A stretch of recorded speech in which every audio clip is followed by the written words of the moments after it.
Hello, good evening, Avon Grove Charter School families. Welcome back to another Sunday evening book club with Mrs. Hendrickson and me. We just finished our first full week back. It was amazing. Christmas. It was great. The kids were loving the sensory trail. Loving the sensory trail. Yeah, so hopefully they've been talking to you about it. We are going to write something up for next Wednesday in the Wednesday mail, so look for that.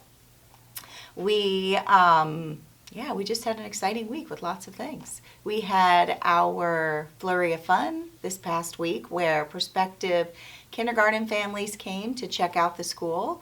And they, of course, their kids who are going to be kindergartners really enjoyed the sensory trail as they were taking the tour. It was so adorable because there was no instruction, but they just knew you leap on lily pads and hop on logs, and it was a lot of fun watching them get involved. Yeah. So if you do know of any family, your neighbors or friends who have a child who's going to be entering kindergarten next year, have them go online, email us and sign up for a Flurry of Fun so they can come in and the parents can come in and learn all about what Avon Grove Charter School has to offer for kindergarten.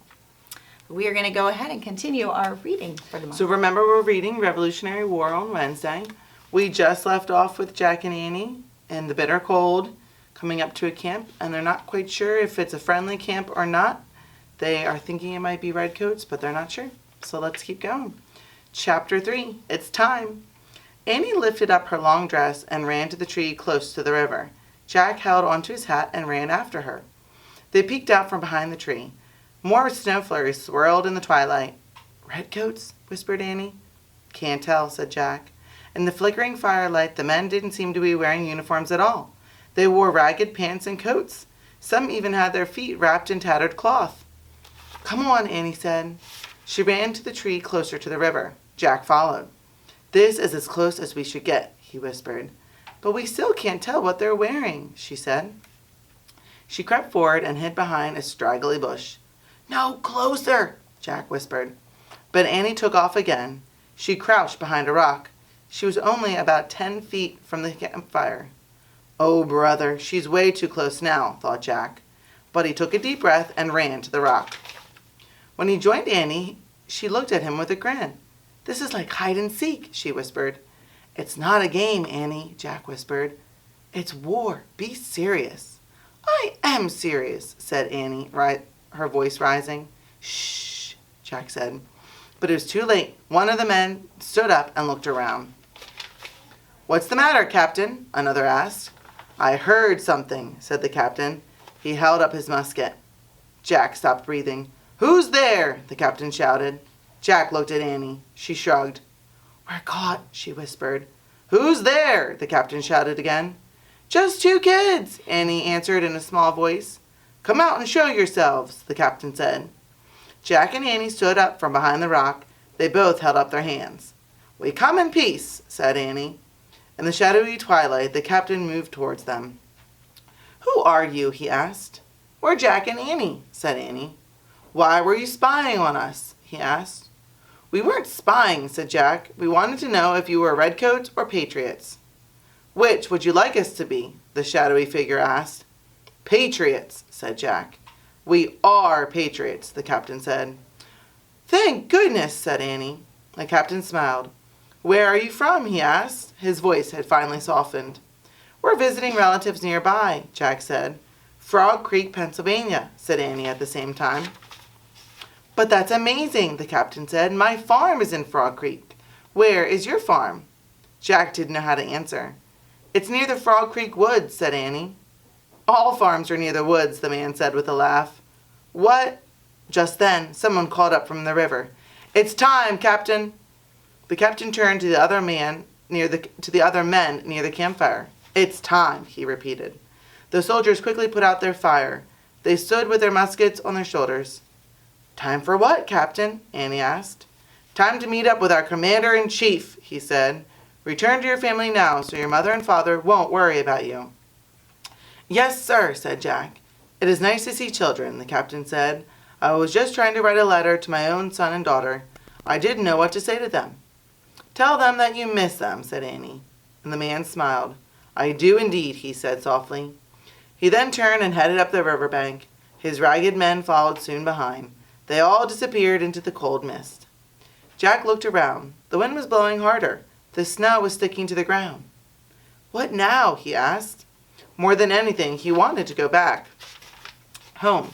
With the soldiers gone, the river bank felt lonely and scary. "We still have to find something to send," said Annie. "I know," said Jack. "Maybe we should just follow the captain and his men," said Annie. "They might lead us to something." Jack wasn't sure that was a good idea, but he didn't have a better one. "Okay, let's try not to get caught this time." He and Annie took off through the frozen twilight, following the snowy footprints of the American patriots. Chapter 4. Commander-in-Chief. Jack and Annie ran along the riverbank. The wind whooshed over the cold water. Wet snowflakes hissed in the dark. But then Jack heard other sounds. He heard voices. Lots of voices. He and Annie soon came upon hundreds and hundreds of soldiers gathered near the dark river. Many carried oil lanterns. The lanterns gave an eerie glow to the snowy twilight. "The captain and his men must be around here somewhere," said Jack, looking. Boats like giant canoes were tied near the river. Men were leading horses and loading canyons onto the boats. "What are they doing?" said Annie. Jack pulled out his Revolutionary War book. He read in a whisper. "On Wednesday, December 25th, 1776. "December 25th? That's Christmas," said Annie. "Today's Christmas." "Cool," said Jack. He started reading again. "On Wednesday, December 25th, 1776, the Patriots were losing the war. Ragged and weary, many were ready to give up. Then something began to happen that would turn the war around. About 2,400 American patriots gathered on the west bank of the Delaware River in Pennsylvania.